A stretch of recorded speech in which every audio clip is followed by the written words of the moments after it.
Sabe aquelas histórias de infância que a gente acha que conhece de cor e salteado? Bom, e se eu dissesse que existe um lado B, uma história secreta por trás delas?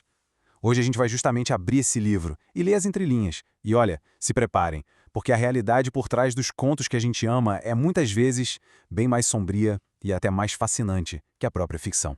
Pois é, essa é a grande pergunta. De onde é que vêm essas histórias? Porque, assim, hoje elas parecem super inocentes, né?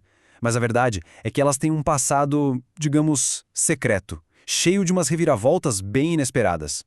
Uma coisa é certa, elas não foram criadas para fazer ninguém dormir tranquilo, não. Vamos juntos mergulhar nessa origem. E pra gente ter uma ideia do tamanho dessa transformação, olha só esse exemplo da Chapeuzinho Vermelho. É um abismo de diferença. Do lado esquerdo tá a versão original do Charles Perrault, lá do século XVII. É super direta, brutal até, o lobo come a Chapeuzinho e, fim, acabou a história. A moral era um recado bem pesado pras moças da corte francesa, sabe? Um alerta sobre predadores. Agora, olha a da direita. É a versão dos irmãos Grimm, a que todo mundo conhece. De repente surge um caçador do nada, abre a barriga do lobo e salva a Chapeuzinho e a vovó. E a moral da história vira um obedeça à sua mãe. Percebe a mudança? De um alerta sombrio para uma lição de obediência? É exatamente essa jornada que a gente vai desvendar aqui. Então esse aqui é o nosso mapa da viagem.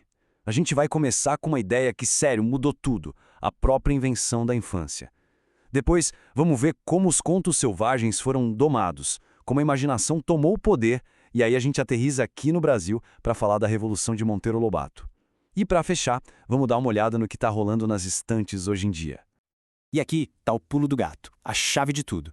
Para existir livro infantil, primeiro precisava existir a infância. Parece óbvio, né? Mas não é. A literatura como a gente conhece hoje só foi possível quando a sociedade parou de tratar as crianças como se fossem adultos em miniatura e começou a entender que a infância é uma fase única, com suas próprias regras e necessidades.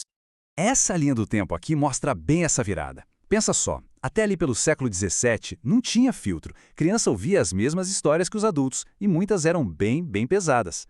Aí, gente como o filósofo Rousseau começou a plantar uma sementinha. Espera aí, criança precisa de uma educação diferente, de um mundo próprio. E não é que a ideia pegou. No século XIX, a infância virou sinônimo de inocência, algo a ser protegido. E com isso, claro, nasceu um mercado inteirinho de coisas feitas só para elas, incluindo os livros. Ok, então com a ideia de infância na mesa, entra em campo a primeira geração de autores. E a missão deles era bem clara: pegar aquelas histórias antigonas que o povo contava de boca em boca há séculos e dar uma boa limpada nelas. O objetivo agora era outro: ensinar valores morais para essa nova plateia, as crianças. E essa evolução é muito legal de ver. Olha só, o Perrault ainda estava escrevendo para divertir os adultos lá da corte. Já os irmãos Grimm, no começo, tinham uma pegada mais de pesquisador, sabe? Eles queriam registrar as histórias para não deixar a cultura alemã se perder. A adaptação para crianças foi quase uma consequência. Mas aí veio Hans Christian Andersen. E ele mudou o jogo. Ele não só adaptava, ele criava histórias do zero, pensando especificamente na cabeça de uma criança. O Patinho Feio, a Pequena Sereia, tudo saiu da imaginação dele. Dá pra dizer que ele é, sim, o pai da literatura infantil como a gente conhece. O Anderson foi tipo o cara que abriu a porteira e deixou a boiada passar. A partir dele, os livros infantis começaram a se livrar daquela obrigação de ter sempre uma moralzinha no final, sabe? A fantasia, o nonsense, a aventura pela aventura, tudo isso ganhou espaço. O negócio era viajar, imaginar mundos novos e ponto final. E o maior exemplo disso, claro, é Alice no País das Maravilhas. O autor, Lewis Carroll, não estava nem aí se Alice ia aprender a ser uma boa menina. Pelo contrário, como diz aqui na citação, ele criou um mundo totalmente maluco, de ponta cabeça, para tirar um sarro da lógica e das regras super rígidas da época dele. A história da Alice é quase um grito de liberdade, defendendo o direito de imaginar e, principalmente, de questionar o mundo dos adultos. Outro exemplo genial dessa virada é o Mágico de Oz. A grande sacada do autor aqui foi virar a lógica da jornada do herói de cabeça para baixo. Pensa bem, o espantalho quer um cérebro, o homem de lata quer um coração, o leão quer coragem. Eles acham que falta algo neles, mas no final das contas qual é a grande lição? Que eles já tinham tudo isso o tempo todo. A aventura não é para buscar algo fora, mas para descobrir o que já existe dentro. É uma metáfora incrível sobre autoconfiança, né? E agora a nossa viagem faz uma parada estratégica, aqui, no Brasil. E olha, o começo da nossa história não foi muito diferente, não. Eram livros bem certinhos, com a missão de ensinar patriotismo, valores, aquela coisa. Isso até aparecer um cara que resolveu chutar o balde, Monteiro Lobato. E essa comparação aqui deixa a Revolução de Lobato bem nítida. Antes dele, o livro infantil era quase um dever de casa, para ensinar a ser um bom cidadão.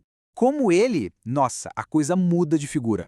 Lobato pegou a fantasia mais maluca, misturou com figuras do nosso folclore, tipo Saci, a Cuca, e o principal, ele deu voz a personagens que não tinham medo de questionar, de bater de frente com os mais velhos.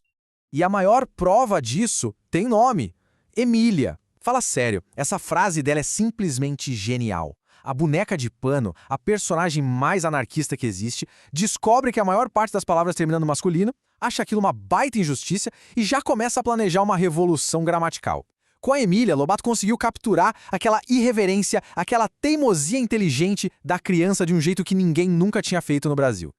Bom, e toda essa viagem que começou lá nos contos sombrios da Europa e passou pela rebeldia da Emília nos trouxe até os dias de hoje. O que a gente encontra nas livrarias agora é um reflexo direto de toda essa longa caminhada.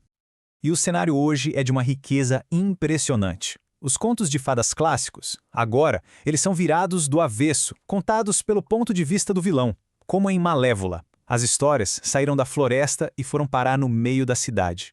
E o mais importante de tudo, finalmente, vozes que foram ignoradas por muito tempo, como as das culturas indígena e afro-brasileira, estão contando suas próprias histórias, no centro do palco. E não é só isso. O ilustrador virou tão autor quanto quem escreve, e os próprios livros se tornaram uma brincadeira, convidando a gente a interagir, a fazer parte da história. E para a gente terminar, fica essa reflexão. As histórias já foram contadas ao redor de fogueiras, depois foram parar nos livros, daí pularam para o cinema, para os games. O jeito de contar história não para de mudar. E a pergunta que fica no ar é: e agora? Qual é o próximo capítulo? No mundo onde as telas estão por toda parte, por onde a imaginação vai encontrar seu próximo caminho? Essa é uma história que com certeza ainda não chegou ao fim.